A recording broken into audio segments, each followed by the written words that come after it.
What is up, everyone? This is Lenny from Code with Lenny Len, and in this 17th Pygame tutorial, I'm going to show you how we can make collision to our computer paddle. We did it for our player paddle, and in this tutorial, we should do the rest for the computer. And it's basically the opposite of the paddle because it's the opposite direction. And without wasting time, let's get started. So if you can remember, we just made the ball hit and bounce off a player paddle. So to do that for the computer paddle should be the same as this. If loop, if logic, if I say so.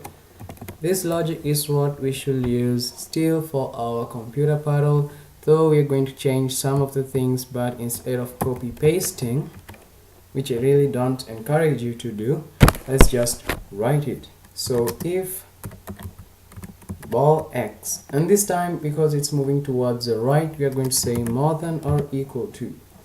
So it's more than or equal to comp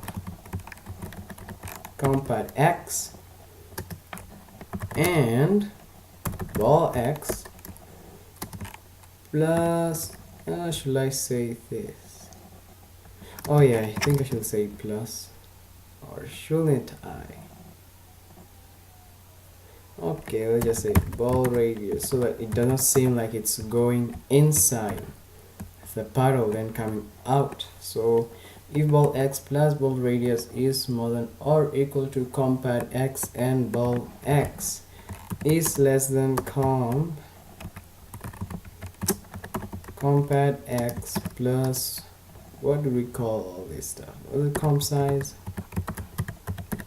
size x. So let me quickly go up and confirm. So it was comp size x. And just out of curiosity, what was our ball radius? 10. So that pretty much adds up. So if ball x plus ball radius, so that's the whole width of the ball, is more than or equal to comp at x, and ball x is less than comp at x plus comp size y, well, we are done with the x. So let's head on to the y. This topic on collision detection is usually pretty much confusing, and you need to take a back and wait before you head on to the next tutorials. Please make sure you understood the last tutorials because this thing of collision detection is really confusing. So if ball y is more than comp at y and ball y plus ball size y, or was it ball radius, and ball y plus ball size or ball radius is less than or equal to, when you add equal to you give some exceptions, so I'll just add equal to as well. Equal to, so is less than or equal to comp at y plus comp size y. And what do you want us to do? Sorry, I think I misspelled comp size y. That's taken care of. And this time we want to move our ball to move in the opposite direction. We want our ball to move towards the left. So ball move x should be equal to negative ball speed. So to ensure it runs, quickly save and run. Just wait. And right now we can see, yeah, our computer is actually hitting the ball, and that's okay for me. It is kind of working out right now. Computer just scored. And in the next tutorial I'm going to show you how to add scores. I think that's the last bit of this tutorial, and some other things like challenges I can give to you or show you some, I don't know, you're just going to see how the next tutorials will be. But as for now, that was our major aim, and we have seen how we can put paddle detection for our ball so that it can detect the ball itself as a solid, the paddles, the player paddle, the computer paddle, sorry, not paddle as a solid, and everything is working out well. Now our Pong game is basically almost done, just showing you in the next tutorial how we're going to tackle scores. So what can happen, we can put two variables. Let me just place them here. So I'll just say comp score, or let me not place them there, let me place them after the definitions. So I'll just say comp score, and you have to start at 0 obviously. So as you continue playing, you work your way up to get maybe 100 or something. So this is how we're going to tackle it.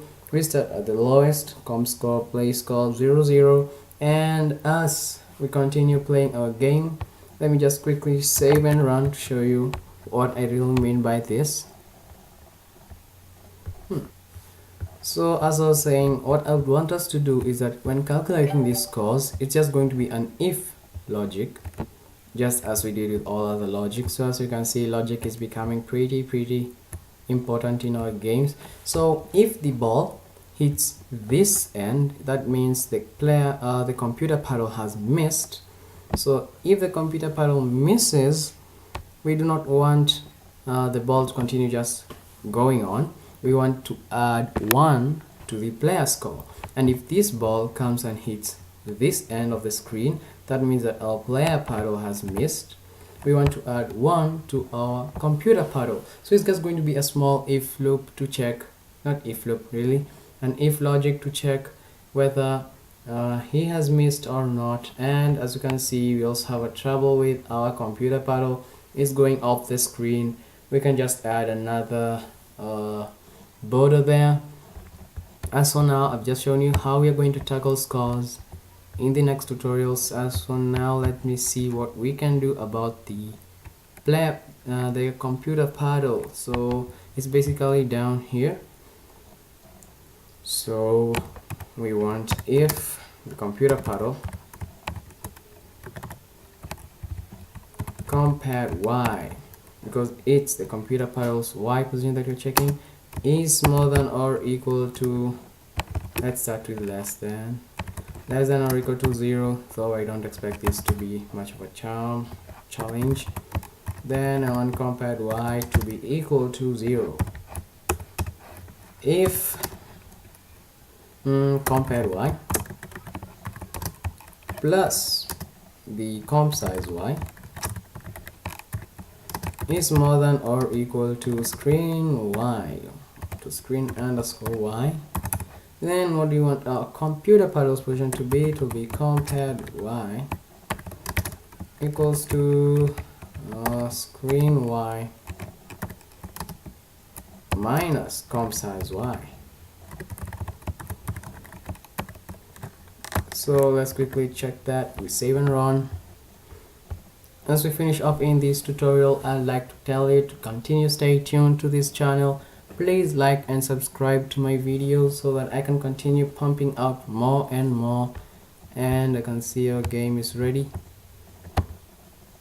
So please like and subscribe, and if you have any questions, please write them in the comments. I'm going to be sure to check them and try to help you out wherever I may be. It might not be about this tutorial, maybe you are already a Pygame developer and you'll just want a few questions to ask whether this can be done or not. I'll be there. I'll always check the comments and I'll be sure to answer them whenever I can. So for now, we fixed our computer paddle. It's no longer going out of the screen, and as you can see, our Pong game, the layout is basically done.